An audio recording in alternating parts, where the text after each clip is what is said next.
Mamadou Mbaye di coordonnateur des anciens de l'APR di membre fondateur de l'APR depuis bi ñu ko créé en décembre 2008.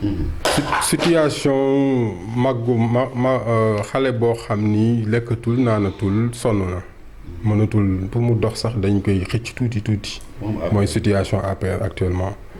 parce que APR bi depuis bi ñu ko créé dafa xaw a ci Thiès dafa xaw a judduwaale ak ci ay problèmes parce que 2009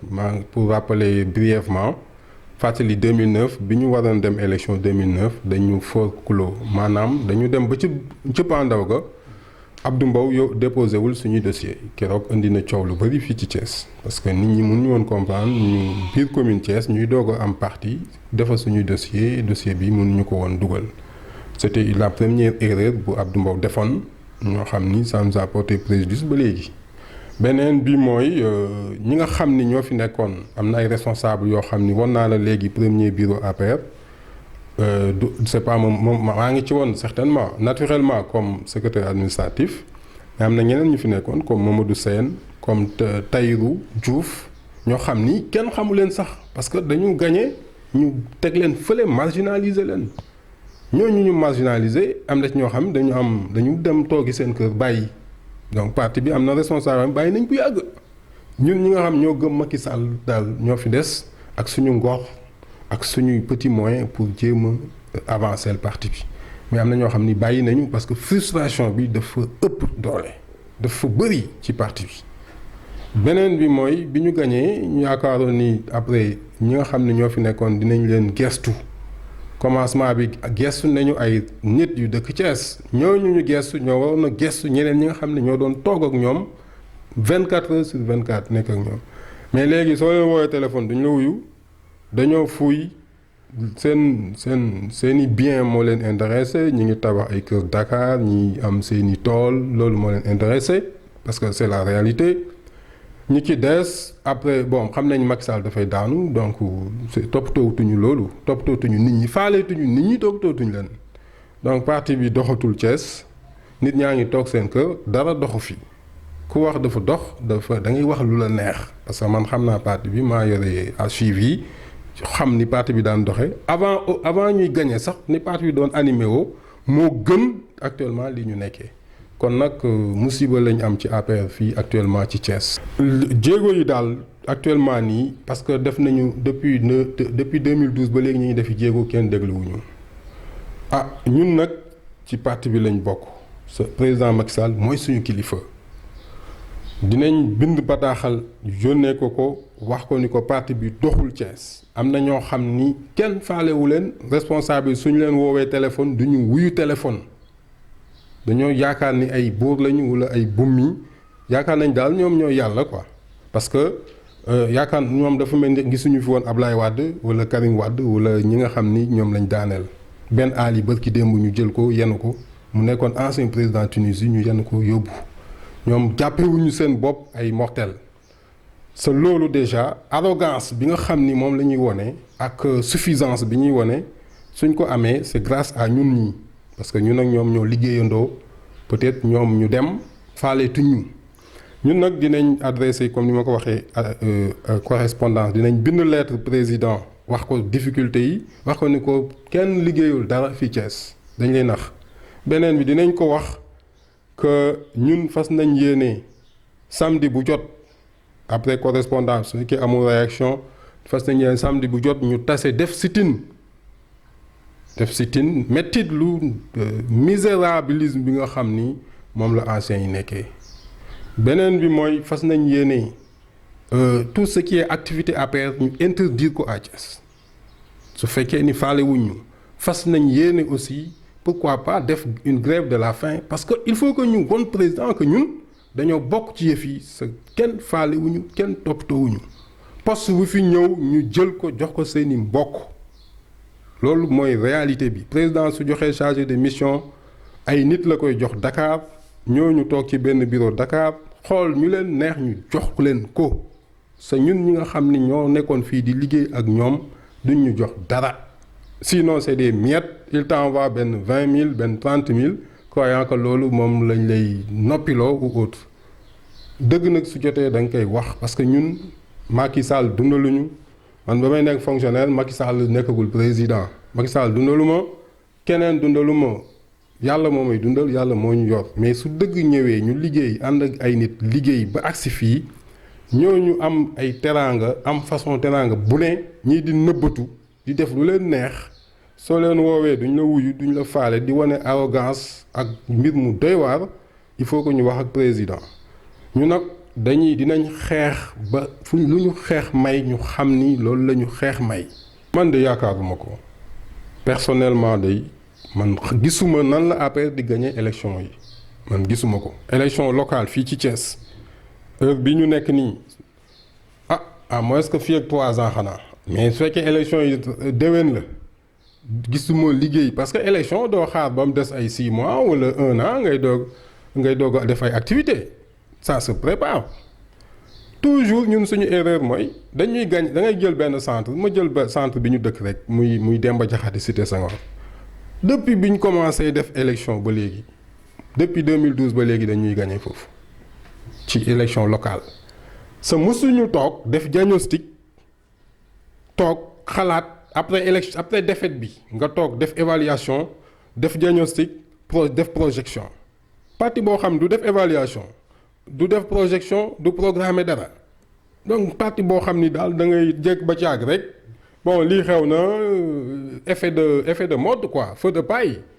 day yëngatu après descendre mais loolu c'est pas un parti politique nañu wax dëgg bi il faut du sérieux pour gagner Idrissa Seck à Thiès il faut un travail de terrain il faut une bonne programmation évaluer fi nga xam dañ fa néew doole Maodo Kane dañu fay gagner Cité Senghor dañu fay laminer sa musuñu def benn réunion rek APR musu def benn réunion pour xool nan lay résoudre problème boobu donc le problème bi su ñëwaatee les mêmes causes vont produire les mêmes effets et on va nous gagner à Cité Senghor et on va nous gagner à Thiès. Je suis désolé de le dire mais c'est la triste réalité monsieur le président ak responsable yi nga xam ni Thiès intéressé na leen suñu jógul def évaluation critique ci suñu situation bi ñu nekkee nii mënuñu gagner élection yi c'est pas possible bu ñu nax suñu bopp di wax diw moo fi ne kenn nekku fii ils n'ont rien foutu ici liggéeyuñ fi dara parce que nekk fi mooy nga gagner ils n'ont rien gagné président moo ñi ci am na ñoo am président moo leen di yërëm wala je sais pas moi jël leen def leen dara ñuy xogaaral mais ils n'ont rien foutu je suis désolé de le dire ñu baal ma ci ni may waxe sax parce que sama xol moo xaw a tàng si parce que situation bi ni mel nii dafa metti am na ñi nga xam ni dañu liggéey bay bëgg a dee suñu woowee responsable duñu leen faale bon personnellement loolu man jaaxaluma méttiwuma parce que xam naa ni am naa lu may suturloo mais am na responsable am na ancien yoo xam ni mais dañuy am ngénte duñ gis kenn am na benn responsable bi dafa am ngénte mais da doon jooy parce que gisul kenn man dafa may woo man ko mais man li ma mën rek laa mën def soo woowee responsable du la faale da ngay am dëj doo gis kenn pas man mais am na ñoo xam ni duñ gis kenn duñ xam ci kenn ku ñuy adressé woo sa situation yi il faut ñu régler ko pour que ñu mën a avancer. li ma koy lancer après l'avoir félicité xam naa ni bëgg na Thiès xam naa ni aussi ku bañ ay nitam di sonn la mais xam naa ni tamit ba léegi xamagul réalité bi am Thiès lancer bi message bi ma koy lancer mooy na jël ay responsable Thiès mënul jël ñëpp nag parce que na sélectionner ay responsable yu dëggu yoo xam ni duñ fi nekk di ko jay woo leen nekk ak ñoom déglu leen ñu wax ko la réalité mais pas mu woo ñi nga xam ni nag dañuy ñëw di brouiller piste yi parce que am na responsable suñu xamee ni président day woote audience rek ñoom ñooy jël nit yu leen neex nit ñi nañ ñëw ñeneen ñi nga xam ni probablement dinañ wax ay dëgg wala dinañ déconner comme Mamadou Mbaye ñu xaw leen a bloqué man su ma doon président damay à partir de la présidence laay defal sama liste woo ñooñu Abdoulaye daka daan def day toog ba ci àgg ni woo leen ma diw mu ñëw mu déglu ko parce que en fait ñi ngay gis chaque jour ñi nga xam da nga leen a nommé am na loo xam dañ la koy ragal a wax parce que peut-être suñu la waxee président dafa maire président daf may daaneel président daf may wàcce dañu am ay intérêt mais da ngay jël koo xam ni dafa ñemee wax la dëgg bi nga président Sénégal peut-être telle chose doxul ña nga fa teg liggéeyuñu dañ lay nax président Thiès doxul parce que ñi ngi fi teg mook ils sont pas capables ku capable nañ ko remplacer teg fi ku capable mais doo jël les mêmes personnes di leen fi teg depuis 7 ans gañewuñu dara nga continuer di leen fi teg pourquoi parce que tout simplement ñoom ñoo am accès au palais ñoo am accès aux audiences ku nar a dem pour président na recevoir ñu yàq ko ku bind lettre président ñu yàq ko loo bëgg a def ñu yàq ko président aussi du xam li xew naturellement l'information ne passe pas et que comme même les renseignements généraux ñoom dañ koy brouiller même soo demoon waxaw nag benn service de renseignement suñ jotee bulletin bi du àgg ci président wala ñu changer ko loolu aussi président il faut que mu changer loolu non seulement ci parti bi mais dans le pays pour mu xam li xew ci dëkk bi parce que yu ci bëri manque d'information mooy tax ay erreur di am wala anticipation du am parce que gouverner c'est anticiper c'est pour nga anticiper il faut nga am feedback par rapport ak situation bi nga xam ne moo am ci dëkk bi ce feedback boobu gars yi suñu xamee ni c'est pas favorable ci responsable Thiès yi dañ koy bloquer muy au niveau de Thiès au niveau national muy au niveau des ministres aussi suñ gisee loo xam ni lii su ko président yëgee mën na leen a wàcce président du ko yëg mais da ngay jël beneen moyen boo xam di nga am information bi déglu nit ñi ñu wax la li nga xam ni moo xew nga jël yeneen mesure parce que fas boo xam ni du raw mais da nga koy changer c'est tout. Première chose mooy dama rus ci responsable yi mu ngànk parti bi d'abord dama gis benn changement boo xam ni yaakaar naa ni nit ak lu mu mën di am ci àdduna doo changer yenn changement yi donc première chose bi ma leen di wax mooy nañu xam ni d'abord ay doomu aadama lañu ci suuf si lañ jëm comme ñun ñëpp nañ wàcce seen bopp parce que j'ai vu une arrogance ak benn man mënuma ko sax expliquer loolu nañu wàcce seen bopp beneen chose mooy nañu mais pourquoi duñu wuyu téléphone parce que en fait téléphone su fekkee dañ la woo nga nekk conseil des ministres munoo wuyu d'accord naa ci yow mais soo paree gis nga appel yi mais ñi nga mën a woo ñi nga mën a kii am nga temps boo ko def am nga temps nga wuyu leen parce que yow yaay def politique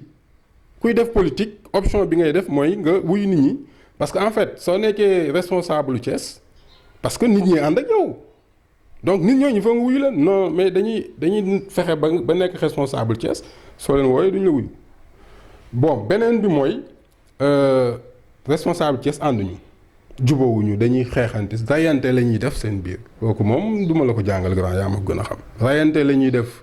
suñ rayantee Thiès ba agsi dem Dakar nag suñ président ne tël ñoom ñëpp ñuy rayante